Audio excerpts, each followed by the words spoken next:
నాకు వన్ అర్థం day or just ఒక 1 పీరియడ్ మాత్రమే క్లాస్ ఇస్తారు కదా! లేదు. మీరెందుకు బేసికల్‌గా మనం అబ్జర్వ్ చేస్తే ఏమంటారు వీటిని మాక్ క్లాస్ అని ఒక్కరోజు 2 days maximum. One demo class ఎందుకు 2 మీరు 10 డేస్ అని పెట్టుకున్నారు? Is there any reason? సి ఒక 1 డేమో, 2 డేమో క్లాసెస్ ఏంటంటే స్టూడెంట్స్ అట్రాక్ట్ చేయడం కోసము ఏదో సింపుల్ టాపిక్ తీసుకుంటారు. తీసుకొని వాళ్ళకి అర్థమయ్యే టాపిక్ తీసుకొని చెప్తారు ఎవరైనా సో, బయట అర్థమైంది ఇన్‌స్టిట్యూషన్స్ ఇట్స్ కానీ ఈజీ అనే పాయింట్‌లో వాళ్ళు అట్రాక్షన్ కోసమా 1 డే? అట్రాక్షన్ కోసం. సో, వన్స్ అరే! మనకు అర్థమవుతుంది కదా! సో, మా ఫ్రెండ్ చేశాడు నేను చేద్దాం. సో, జాయిన్ అవుదాం పోనీలే అని అనుకుంటారు. జాయిన్ అవుతారు. ఒక 15 క్లాసెస్ తర్వాత, 10 క్లాసెస్ తర్వాత అరే! నేను తప్పు చేశానే, నాకిది ఎక్కట్లేదు. హ్మ్.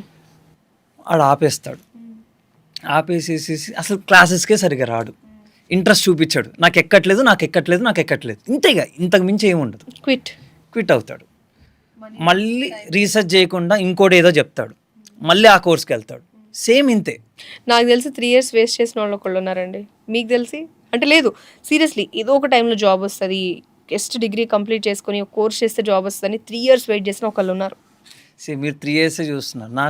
నేను మొన్నొకటి యాడ్ క్యాంపెయిన్ చేసేటప్పుడు 8 ఇయర్స్, 6 ఇయర్స్ హౌస్ వైఫ్ వీళ్ళందరూ వస్తారు.